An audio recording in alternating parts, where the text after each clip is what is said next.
Well, hello there, class, and welcome to another edition of Geometry, Concepts, and Skills. It's Mr. Kramer here, and today we're going to be talking about isosceles and equilateral triangles.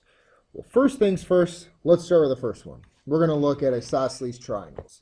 Specifically, we're going to be looking at what the angles there represent. So I got this little saying up here at the top. It says, if the sides, notice it's all capped, that means it's important. But if the sides are congruent, again important, the angles across from them are congruent as well. So what that's saying here is this. I see that I got this side and this side are congruent based on the tick marks. That's telling us it's an isosceles triangle.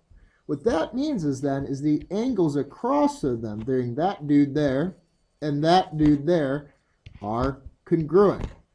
Well, you guys know what to do from this part. If two things are congruent, what do you do to them? That's right. You set them equal to each other. So that's what we're going to do. I got here 52 then equals 2x plus 12.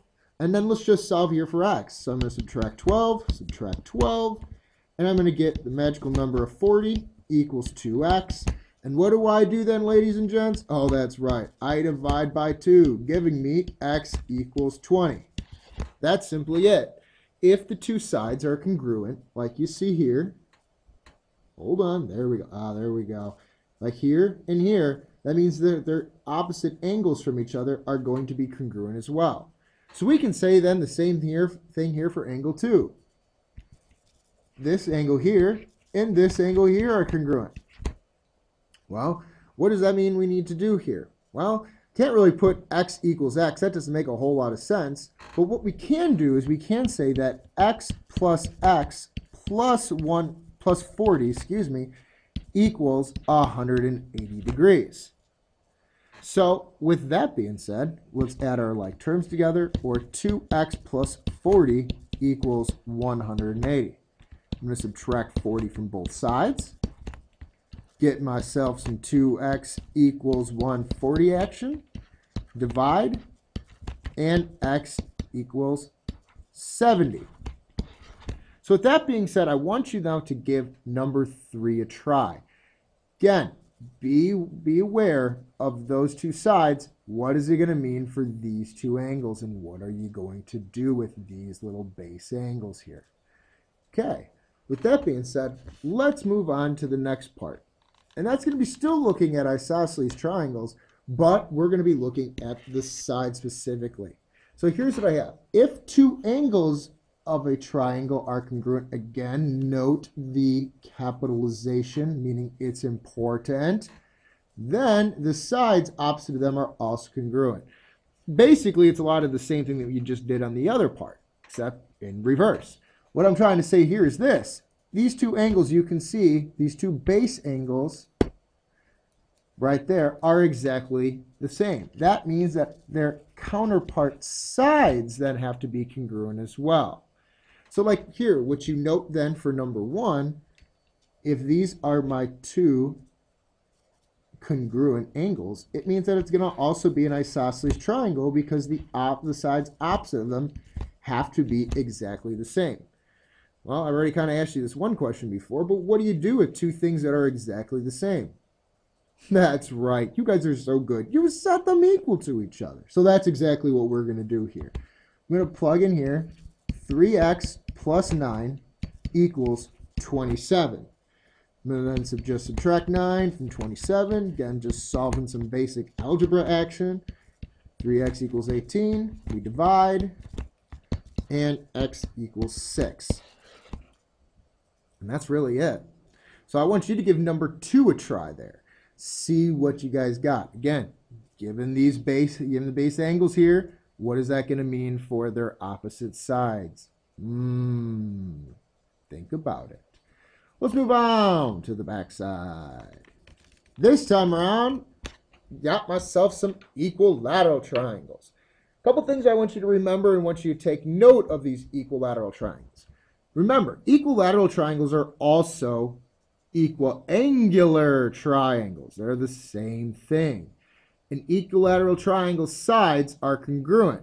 While equiangular triangles, their angles are also congruent, but there's a special number there. The measure of each angle in equal angular triangle, try saying that 5 times really fast. But they're 60 degrees apiece. Again, just to kind of ring your memory a little bit, if I got myself an equilateral triangle and I don't know what any of the angles, well, if they're all the same, then they all have to be x. Well, that means if I got x plus x plus x, or 3x, they have to add up to 180 degrees. Well, if I just divide them by 3, that's where you get each angle or each x having to equal 60 degrees. All right, well, let's kind of look into some examples of what we're going to do with this stuff. So I got the first two here, and the next two, meaning angles 3 and 4, or triangles 3 and 4, I'm going to have you guys do those. They're relatively mirror images, so try to make sure you're following along here and paying attention, and let's rock these guys out. Well, number one, a couple things you should take a look at for number one. First, you should note that that's equiangular, meaning from the angles are all congruent, and then you should see that all the sides are congruent. So we're dealing with an equilateral, or you can say equiangular triangle here. It's the first thing that you should know. Second thing you should note is that we have two different variables. I got myself a 4x plus 2, and I got myself a 2y plus 8. So we kind of need to be careful with that about how we're going to be setting up these equations. Well, everything here is congruent to each other. So that means that everything is the same. Well, in that light, or in that respect, what we probably want to do is we want to set one of our variables equal to a number that we know full-heartedly, we know what it is. There's no variables, there's no questions behind it. What I'm trying to say is that that's this magical number 18 right there. We know what it is. There are no variables or anything attached to it. So what we can do is we can take both sets of the 4x plus 2 and the 2y plus 8, and we can set both of those equal to 18 if we really want to, which I suggest, and that means it's a very good idea and which you should do. So here's what I'm saying. We know that 4x plus 2 is the same thing here as 18. So when two things are exactly the same, what do we do with them? Oh yeah, that's right. We set them equal to each other. So we can do that for both 4x plus 2, but we can also, since this angle, or this side is the same thing as 18 as well, since all three sides are the same, we can set that bad boy equal to 18 as well. Pretty magical stuff, isn't it? Yeah, I know. So now let's just solve here for x, and let's solve here for y. Start with x. Subtract 2 from 18, you get 4x equals 16.